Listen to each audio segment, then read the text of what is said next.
Hello friends, welcome to my YouTube channel. My name is Harjeet Kaur. आज हम discuss करेंगे 2 जुलाई के डेली करंट अफेयर क्वेश्चंस। तो अगर आपको इस पर्टिकुलर लेक्चर की पीडीएफ चाहिए तो उसके लिए आप मेरा टेलीग्राम चैनल भी ज्वाइन कर सकते हो, जिसका लिंक आपको नीचे डिस्क्रिप्शन बॉक्स में मिल जाएगा। तो शुरू करते हैं। सबसे पहले देखते हैं इम्पॉर्टेंट डेज। कल हमने 1 जुलाई के इम्पॉर्टेंट डेज नहीं किए थे। 1 जुलाई को 4-5 इम्पॉर्टेंट डेज आते हैं, तो एक एक करके वो आज हम देखते हैं। तो सबसे पहले आता है नेशनल डॉक्टर्स डे। 1 जुलाई को नेशनल डॉक्टर्स डे आता है। ऑफिशियली ये शुरू हुआ था 1991 से हमने सेलिब्रेट करना शुरू किया था। क्यों? क्योंकि इसी दिन 1 जुलाई को बर्थ और डेथ एनिवर्सरी होती है डॉक्टर बिधान चंद्र रॉय जी की। बर्थ एनिवर्सरी भी है और डेथ एनिवर्सरी भी है 1 जुलाई को। तो इसीलिए 1 जुलाई को सेलिब्रेट किया जाता है नेशनल डॉक्टर्स डे। अब बात करते हैं डॉक्टर बिधान चंद्र रॉय जी की। ये कौन थे? ये एक बहुत ही फेमस फिजिशियन रह चुके हैं, फ्रीडम फाइटर भी थे। इसके अलावा ये वेस्ट बंगाल के फॉर्मर चीफ मिनिस्टर भी रह चुके हैं और इन्होंने इंडियन मेडिकल एसोसिएशन की शुरुआत करी थी, medical council of India establish किया था और इसके बाद इनको 1961 में भारत रत्न से भी सम्मानित किया गया था। क्यों? क्योंकि इन्होंने मेडिकल के फील्ड में अपनी बहुत ही अच्छी कंट्रीब्यूशन दी थी, इसीलिए इनको भारत रत्न से भी सम्मानित किया गया था 1961 के अंदर। राइट। तो इस साल का थीम क्या है नेशनल डॉक्टर्स डे का? तो थीम है healing hands caring hearts. Right. Next 1 जुलाई को आता है नेशनल पोस्टल वर्कर्स डे। कौन सा? Postal workers day. अब यहाँ पे लिखा नेशनल है बट ये ग्लोबली सेलिब्रेट किया जाता है। राइट। ये ग्लोबली सेलिब्रेट किया जाता है national postal workers day. Right. फिर नेक्स्ट 1 जुलाई को आता है GST day, goods and services tax day. क्यों? क्योंकि 1 जुलाई 2017 में जीएसटी जो था वो इंडिया में लागू कर दिया गया था और फर्स्ट कंट्री जिसने जीएसटी को लागू किया था वो कौन सी कंट्री है? तो वो है फ्रांस। फर्स्ट कंट्री कौन सी है जीएसटी को लाने वाली? वो है फ्रांस।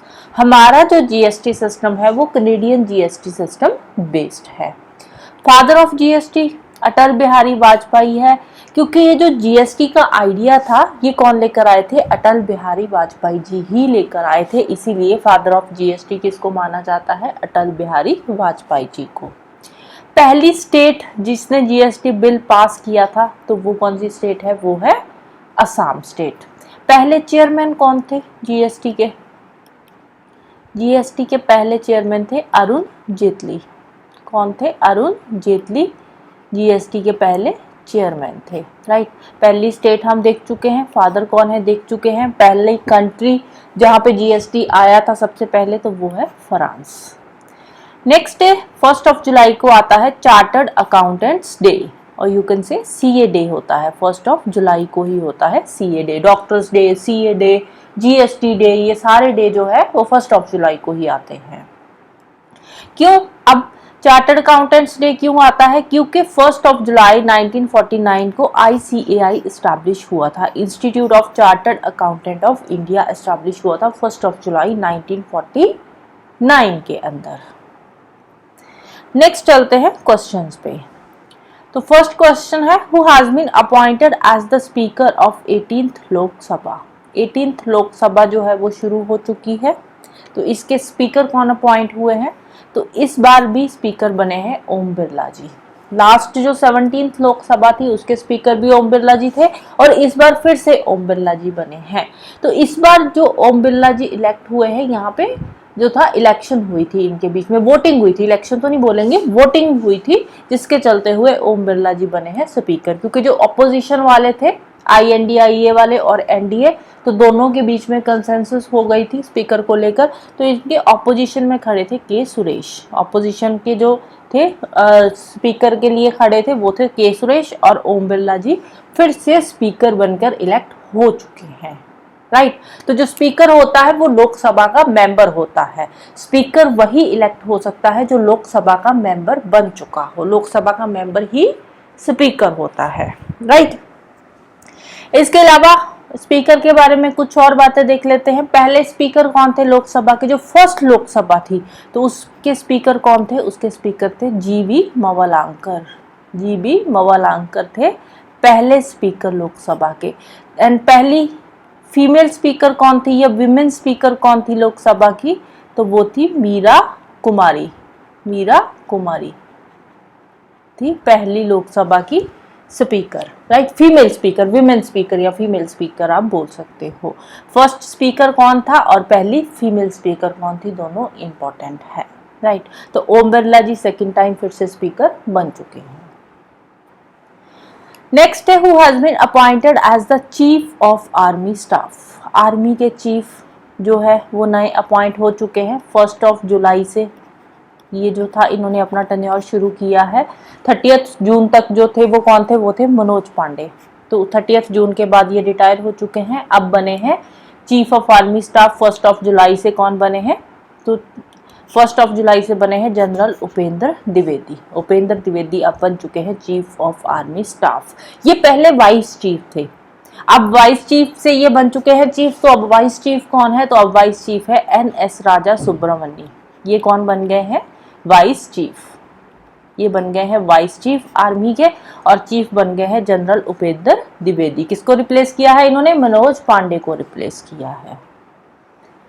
नेक्स्ट है the central civil services leave amendment rules 2024 brings. अभी जो लीव अमेंडमेंट रूल है इसमें कुछ चेंजेस करी गई है। अब इससे पहले क्या था, इससे पहले था कि जो मैटरनिटी लीव होती है वो 6 महीने की रहेगी और पैटर्निटी लीव मिलती थी 15 दिन की। 15 डेज की पैटर्निटी लीव होती थी और मैटरनिटी लीव 6 मंथ्स की ही होती थी। लेकिन उस टाइम पे जो सरोगेट मदर होती थी उसको लीव नहीं दी जाती थी, या जो कमीशनिंग मदर होती थी। अब बात आती है कि सरोगेट मदर क्या होता है और कमीशनिंग मदर क्या होता है। कमीशनिंग मदर होती है जो बायोलॉजिकल मदर होती है, जो बायोलॉजिकल मदर होती है। सरोगेट मदर होती है कि जिसकी यूट्रस में बेबी जो है वो पल रहा है, लेकिन वो बेबी उसका नहीं है, बायोलॉजिकली वो उसका नहीं है, वो किसी और का है, लेकिन वो एक सरोगेट मदर है। मतलब वो उसको अपने यूट्रस में रखकर उस बेबी को 9 महीने तक पाल रही है। ऐसा क्यों होता है, ऐसा तब होता है जब कोई भी जो मदर होती है उसका यूट्रस जो है वो एक बेबी को 9 महीने तक पालने के लिए वो रेडी नहीं होता। तो उस केस में क्या होता है, IVF के थ्रू क्या होता है, जो बेबी होता है उसको सरोगेट मदर के यूट्रस में डाल दिया जाता है, राइट।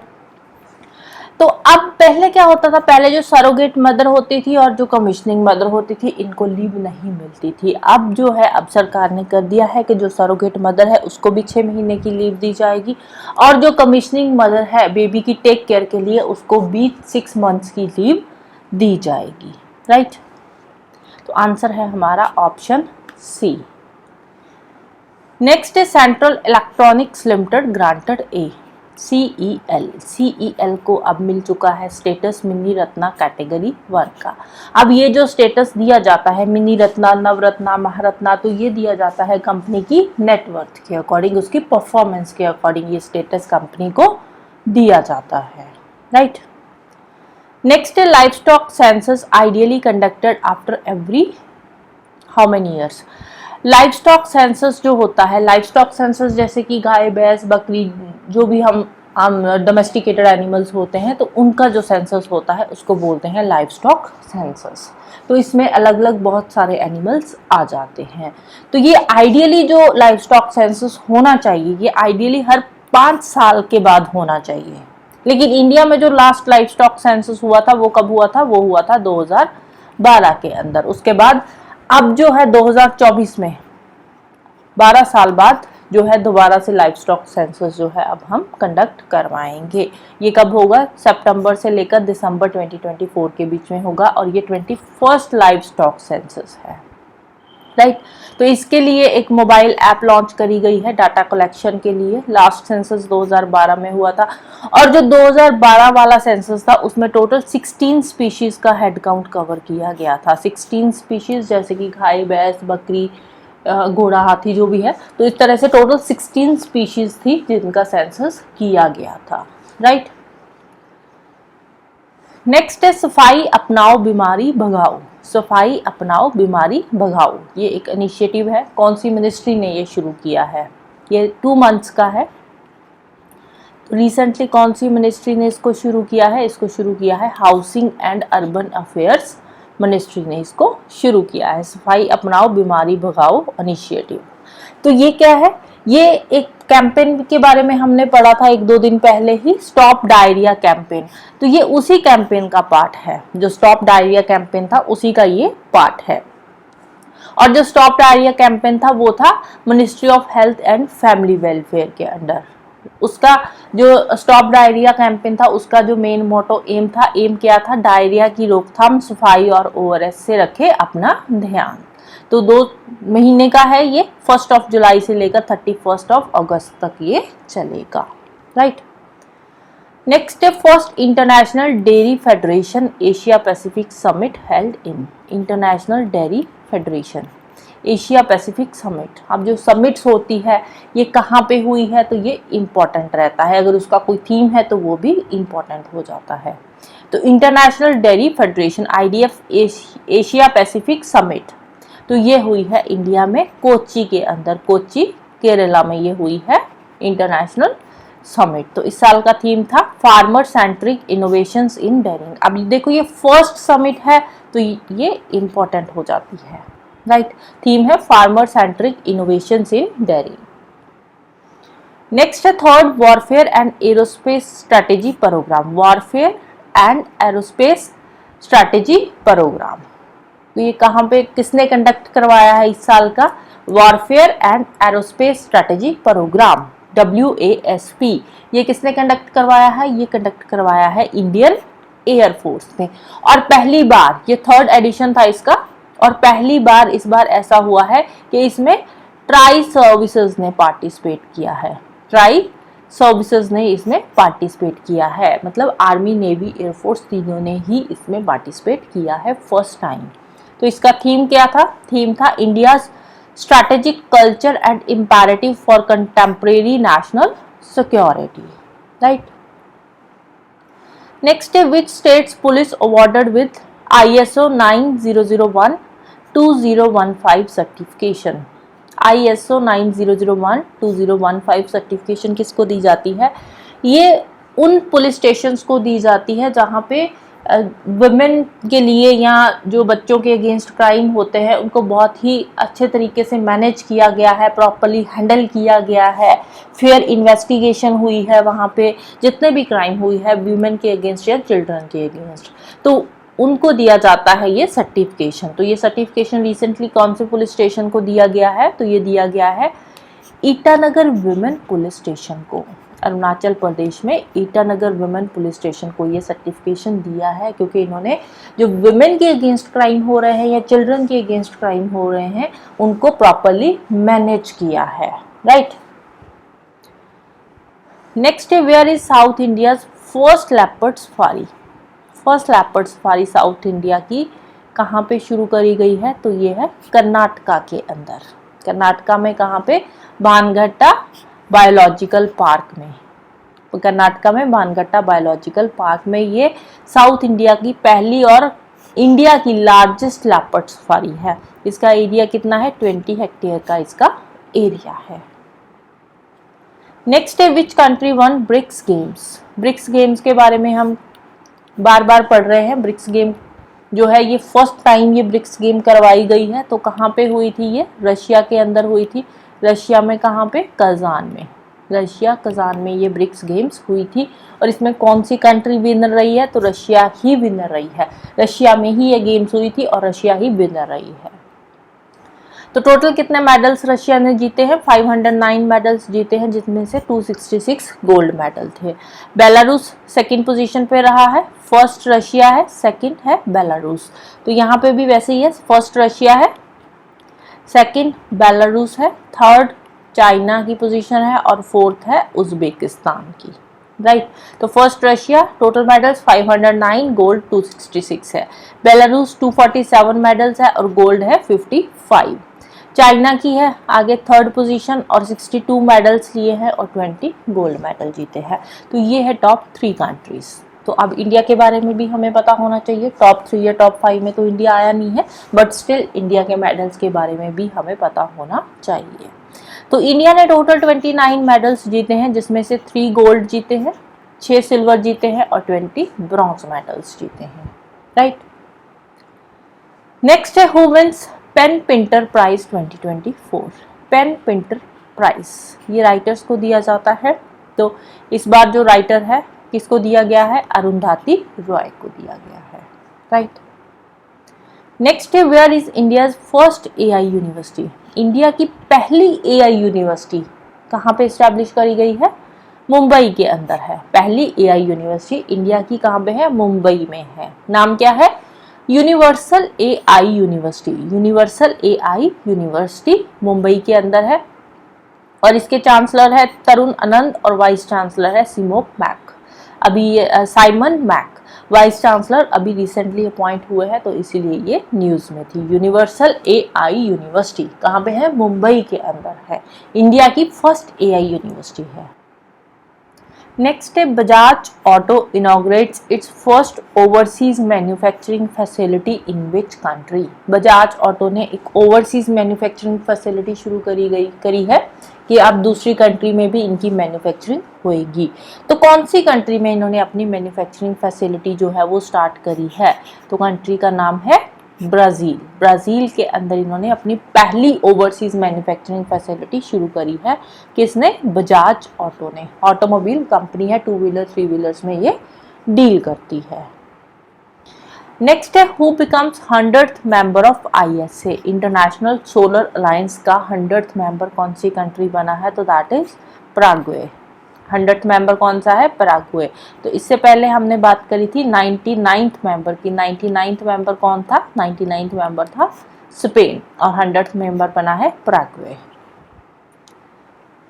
नेक्स्ट है US designates which country as the major non NATO Alai.